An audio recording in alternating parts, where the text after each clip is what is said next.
Hello everyone, this is Abhishek Thakur. Welcome to my YouTube channel accounts mania.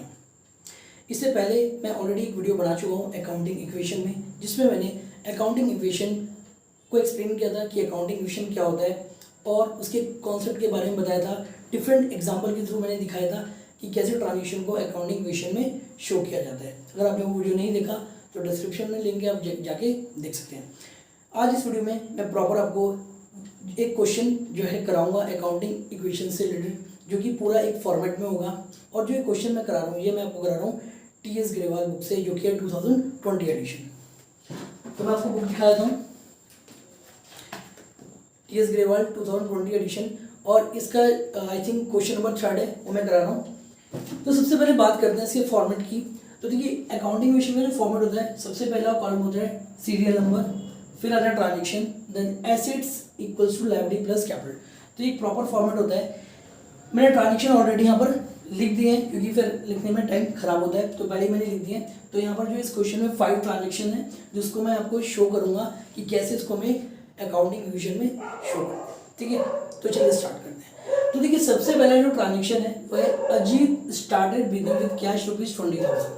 तो अजीत ने जो है बिजनेस स्टार्ट किया 20,000 से कैश लगा के। तो देखिए सबसे पहले जो आपको दिख रहा है यहाँ पर क्या दिख रहा है, कैश। तो देखिए कैश क्या होता है, कैश होता है एसेट्स।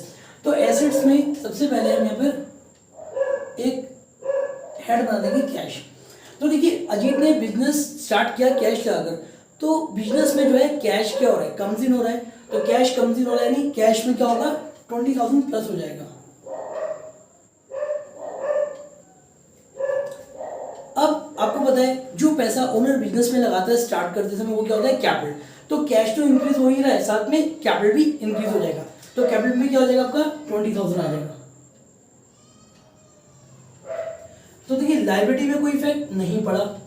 तो देखिए हर ट्रांजेक्शन के बाद इक्वेशन ये इक्वल रहेगी। देखिए assets 20,000 equals to liability 0, capital 20। तो देखो ये मैच हो गया। ठीक है, तो इसकी एक इक्वेशन बन गई। अब इसके बाद जो है नेक्स्ट ट्रांजेक्शन देखेंगे। तो नेक्स्ट ट्रांजेक्शन क्या है, परचेज फर्नीचर फॉर ₹2,000। तो फर्नीचर परचेज किया 2,000 रुपीज का। तो देखिए फर्नीचर क्या होता है, एसेट्स होता है। तो यहाँ पर एक हेड हम और बना लेंगे, प्लस फर्नीचर। तो फर्नीचर परचेज किया, तो देखिए जब फर्नीचर परचेज करेंगे तो फर्नीचर कम्स इन होगा, एक एसेट्स हमारी क्या हो रही है, इंक्रीज हो रही है। तो यहाँ पर क्या करेंगे, फर्नीचर में हम प्लस कर देंगे, प्लस 2,000 रुपीज, क्योंकि फर्नीचर जो है परचेज हो रहा है तो फर्नीचर इंक्रीज हो रहा है। ठीक है, यानी हमारी एसेट्स इंक्रीज हो रही है।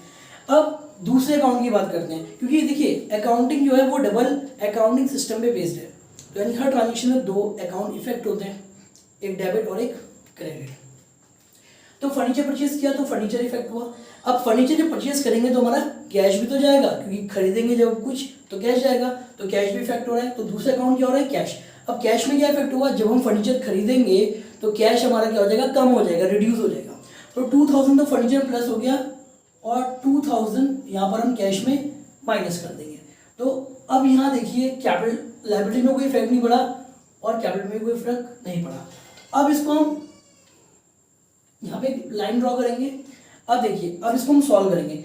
तो कैश हमारा 20 था, 2,000 हमने फर्नीचर परचेज किया तो कैश कम हो गया, तो 20 माइनस 2 तो कितना हो गया 18,000, प्लस हमने फर्नीचर खरीदा तो हमारी एसेट्स इंक्रीज हो गई, फर्नीचर तो 2,000 इधर भी आ जाएगा।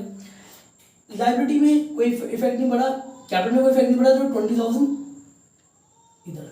अब देखिए अभी भी इसका टोटल सेम रहेगा, 18 प्लस 2 20,000, एंड ये भी 20। तो देखो इक्वल आ रहा है। इसको हम यहाँ लिखेंगे न्यू इक्वेशन, ये हुई न्यू इक्वेशन। अब देखिए नेक्स्ट ट्रांजेक्शन, नेक्स्ट क्या, पेड रेंट फॉर ₹200। तो देखिए आपको यहाँ पर रेंट दिख रहा है। तो देखिए रेंट कोई एसेट्स नहीं होती, रेंट कोई लायबिलिटी नहीं होती। ठीक है, रेंट क्या होता है, रेंट एक्सपेंसेस होता है। मैंने प्रीवियस वीडियो में एक्सप्लेन किया था कि बिजनेस में जब भी एक्सपेंसेस होता है या इनकम होता है तो उसका इफेक्ट पड़ता है कैपिटल पे। अगर एक्सपेंसेस हो रहा है तो कैपिटल रिड्यूस हो जाएगी, और इनकम हो रही है तो कैपिटल इंक्रीज हो जाएगी। तो यहाँ पर रेंट पे किया है तो क्या हो रहा है, ये एक्सपेंसेस है, तो एक्सपेंसेस से कैपिटल क्या होती है, रिड्यूस होती है। तो 200 से ये रिड्यूस हो जाएगी। अब दूसरा इफेक्ट क्या जाएगा, अब देखिए रेंट पेड किया, हर ट्रांजेक्शन के दो इफेक्ट होते हैं, डबल अकाउंटिंग सिस्टम है। तो जब हमने पे किया रेंट तो हमारा दूसरा इफेक्ट अकाउंट कौन सा इफेक्ट हो रहा है, कैश। तो कैश हमारा एसेट्स है, एसेट्स इफेक्ट हो रहा है, तो कितने रुपए से 200, तो हम क्या करेंगे कैश को रिड्यूस कर देंगे 200। अब देखिए फर्नीचर पे कोई इफेक्ट नहीं पड़ा, तो जिसमें कोई इफेक्ट नहीं पड़ा उसको 0, और लायबिलिटी में कोई इफेक्ट नहीं पड़ा। तो अब इसको दोबारा हम एक लाइन ड्रॉ करेंगे और इसको सॉल्व करेंगे। तो 18,000 कैश था, 200 रिड्यूस हो गया, तो कितना बचा 19,800 प्लस फर्नीचर 2000 था, यहाँ पर कोई इफेक्ट नहीं पड़ा तो ये 2000 ही यहाँ पर आ जाएगा। इसके बाद यहाँ पर लायबिलिटी अब तक 0 है, कोई लायबिलिटी नहीं है। कैपिटल 20,000 थी, 200 का एक्सपेंसेस हो तो रिड्यूस हो जाएगी, तो 20 - 2 तो ये हो गया आपका 19,800। ठीक है, तो देखिए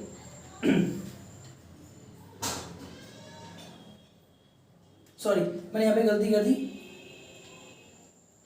ये था 18,000 यहाँ से 200 माइनस होगा तो ये हो जाएगा आपका 17,800। तो देखिए 17,800 प्लस 2,000 तो कितना हो गया 19,800, और यहाँ पर भी देखो 19,800 है, तो ये हो गई आपकी न्यू इक्वेशन। ठीक है, तो ऐसे ही जो है आपको ट्रांजिशन को पहले इफेक्ट दिखाना, उसके बाद उसको प्लस माइनस करके न्यू इक्वेशन बनानी है। अब नेक्स्ट ट्रांजेक्शन है परचेज गुड्स ऑन क्रेडिट ₹3,000। अब देखिए जब भी आपको गुड्स दिख जाए ट्रांजेक्शन है, तो गुड्स का मतलब होता है स्टॉक। ठीक है, स्टॉक, गुड्स का मतलब स्टॉक, और स्टॉक क्या होती है आपकी एसेट्स होती है। तो एसेट्स में हम एक और हेड बना लेंगे स्टॉक। तो स्टॉक, ठीक है, तो देखिए अब स्टॉक में क्या इफेक्ट पड़ेगा, हमने गुड्स खरीदा, तो गुड्स खरीदा तो हमारा स्टॉक क्या होगा इंक्रीज होगा, तो हम क्या करेंगे स्टॉक में प्लस कर देंगे कितना 3,000। ठीक है, 3,000 स्टॉक। तो अब देखिए यहाँ पर परचेज गुड्स ऑन क्रेडिट है, क्रेडिट का मतलब उधार। ठीक है, गुड्स है तो कैश में परचेज होता है या क्रेडिट में होता है, तो यहाँ पर क्लियरली मेंशन है क्रेडिट, तो उधार, तो इसका मतलब हमारे कैश में कोई इफेक्ट नहीं हुआ, क्योंकि जब उधार में खरीद रहे हैं तो कैश इफेक्ट नहीं होगा। ठीक है, तो जब हम उधार में कुछ गुड्स खरीदते हैं तो हमारा क्या इफेक्ट होता है, हमारी लायबिलिटी क्रिएट होती है। कौन सी लायबिलिटी क्रिएट होती है, क्रेडिटर्स। तो क्या होगा लायबिलिटीज में एक हेड आ जाएगा आपका क्रेडिटर्स,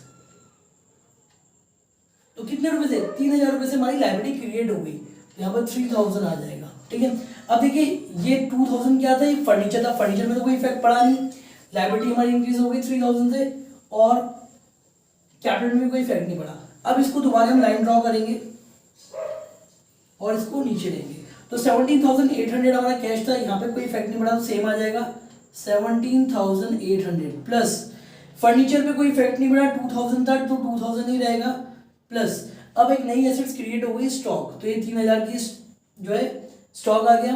फिर अब हमारी देखो यहाँ तक हमारी कोई लायबिलिटी नहीं थी, लेकिन यहाँ पर 3,000 की लायबिलिटी क्रिएट हो गई क्योंकि हमने गुड्स खरीदा, तो 3,000 हमारा यहाँ आ जाएगा, प्लस कैपिटल में कोई इफेक्ट नहीं पड़ा, पहले भी 19,800 थी, यहाँ पे कोई इफेक्ट नहीं पड़ा तो सेम इधर 19,800, 19,800 प्लस 3,000 तो कितना हो गया 22,800, और ये भी इतना ही है देखो 17,800 प्लस 3 होता है 20,800 प्लस 2 22,800 इसका भी टोटल हो जाएगा। तो ये हो गई न्यू इक्वेशन। ठीक है, न्यू इक्वेशन। अब लास्ट ट्रांजेक्शन बचा सोल्ड गुड्स, तो गुड्स बेचा। ठीक है, गुड्स, फिर देखो गुड्स आ गया तो गुड्स में आपको बताया था स्टॉक। ठीक है, sold goods cost price 2,000 for ₹5,000 on cash. अब देखिए सेल करते समय अगर कॉस्ट प्राइस दे दी जाए, ठीक है, तो वहाँ पर कैलकुलेशन होती है प्रॉफिट एंड लॉस की, और जो भी प्रॉफिट या लॉस होता है वो कैपिटल से एडजस्ट होता है। तो मैं आपको दिखा देता हूँ। सबसे पहले मैं प्रॉफिट एंड लॉस की बात करता हूँ। गुड्स बेचा जिसका कॉस्ट प्राइस 2,000 था फॉर ₹5,000 ऑन कैश, यानी जो गुड्स जिसको हमने 2,000 रुपये में हमने परचेज किया था, कॉस्ट प्राइस उसका 2,000 है, उसको बेचा कितने में 5,000 में। तो 2,000 का गुड्स हमने 5,000 में बेचा, तो ये हमें क्या हुआ प्रॉफिट हो गया, क्योंकि कॉस्ट से जब हम ज़्यादा प्राइस पे बेचते हैं गुड्स को तो क्या होता है प्रॉफिट होता है। तो कितना प्रॉफिट हुआ 2,000 का गुड्स 5,000 में बेचा, तो यानी 3,000 रुपये का प्रॉफिट हो गया। तो प्रॉफिट हो चाहे लॉस हो वो कैपिटल से एडजस्ट होता है, तो प्रॉफिट होगा तो आपका 3,000 ऐड हो जाएगा, अगर लॉस होता तो माइनस हो जाता। अगर मान लीजिए कॉस्ट प्राइस ज़्यादा होता, सेलिंग प्राइस कम होता तो लॉस होता, तो यहाँ पर मैं माइनस कर देता, बट यहाँ कॉस्ट प्राइस कम है, सेलिंग प्राइस ज़्यादा है तो प्रॉफिट है तो प्लस कर दिया। अब इसके अलावा देखो क्या क्या इफेक्ट होंगे। गुड्स की बात हो रही है तो स्टॉक, ठीक है, स्टॉक, तो स्टॉक में जो हम एडजस्ट करेंगे वो उतना ही करेंगे जितना कॉस्ट प्राइस है। तो 2000 का हमने गुड्स बेचा, तो देखिए जब गुड्स खरीदते हैं तो स्टॉक इंक्रीज होता है, अब गुड्स बेचेंगे तो हमारा स्टॉक बाहर जाएगा बिजनेस से, कस्टमर के पास जाएगा, तो हमारा स्टॉक रिड्यूस हो जाएगा। तो 2000 क्या करेंगे हम स्टॉक में से लेस कर देंगे 2000, ठीक है, तो 2000 लेस कर दिया। अब तीसरा इफेक्ट क्या होगा, अब हमने गुड्स बेचा कैश में, तो हमारे पास कैश भी आ रहा है, तो कैश हमारी क्या है, एसेट्स है। तो जब गुड्स बेचेंगे तो कैश आएगा, तो कैश आएगा तो कैश क्या होगा, इंक्रीज हो जाएगा। तो कितना इंक्रीज होगा, 2000 का गुड्स हमने 5000 में बेचा, तो हमारे पास कैश कितना आएगा, 5000, तो हम कैश में 5000 प्लस कर देंगे, ठीक है। तो फर्नीचर में, फर्नीचर पहले भी 2 था, इसमें कोई इफेक्ट हुआ नहीं, 0, इस बार लाइबिलिटी में कोई इफेक्ट नहीं हुआ, यस, ठीक है। तो देखिए इस ट्रांजेक्शन के 3 ट्रीटमेंट है, एक तो गुड्स है तो स्टॉक में दिखाना पड़ेगा, तो हमेशा याद रखना जब भी सेल करते समय कॉस्टिंग दे रखा हो तो हमेशा स्टॉक से आपको कॉस्टिंग प्राइस को ही एडजस्ट करना है। तो कॉस्टिंग कितना था, 2000, गुड्स बेचा तो स्टॉक रिड्यूस हो गया, ठीक है। अब 2000 का गुड्स हमने 5000 में बेचा, तो जो पैसा हमारे पास आया वो कितना आया, 5000, तो कैश हमारा 5000 से इंक्रीज हो गया। अब 2000 का गुड्स जब हमने 5 में बेचा तो हमें कितने का प्रॉफिट हुआ, 3000 रुपये का, जो कि हमने कैपिटल में प्लस कर दिया। तो बस ये लास्ट ट्रांजेक्शन था। इसके बाद अब फिर इसको प्लस माइनस करेंगे, तो 17,800 कैश था, 5,000 आ गया, प्लस हो गया, तो कितना हो जाएगा 22,800 प्लस। फर्नीचर में कोई इफेक्ट नहीं है तो 2000 ये एज इट इज आ जाएगा। स्टॉक 3 था, 2 चला गया तो 1000। लाइबिलिटी क्रेडिटर्स में कोई फर्क नहीं पड़ा, पहले 3000 था, इस ट्रांजेक्शन से कोई इफेक्ट नहीं आया तो ये 3000 ही आ जाएगा। फिर प्लस, अब देखिए कैपिटल 19,800 थी, 3000 से इंक्रीज हो गई क्योंकि प्रॉफिट हुआ था, तो इसको यहाँ लिख देंगे, ठीक है। तो बस ये जो लास्ट ट्रांजेक्शन के बाद जो इक्वेशन बनती है इसको बोलते हैं फाइनल इक्वेशन, फाइनल इक्वेशन, ठीक है। तो बस ये देखो इक्वल आ जानी चाहिए, तो ये कितना 22,800 और ये 3000, तो अगर मैं इसका टोटल करूंगा तो आएगा आपका 25,800, और अगर मैं यहाँ का टोटल करूंगा तो 22,800 प्लस 2 24,000, 25,800, तो यहाँ का जो टोटल आ रहा है वो भी 25,800 आ रहा है। तो दोनों साइड का टोटल अगर इक्वल हो रहा है तो इसका मतलब हमारा जो अकाउंटिंग क्वेश्चन है वो बिल्कुल ठीक है। तो आई होप आपको ये समझ में आया होगा, अगर कोई डाउट है तो आप पूछ सकते हैं कमेंट सेक्शन में। प्लीज़ वीडियो पसंद आए तो वीडियो को लाइक कीजिए एंड चैनल को सब्सक्राइब कीजिए। जल्दी मिलेंगे दूसरी वीडियो के साथ। Thanks for watching, bye, take care.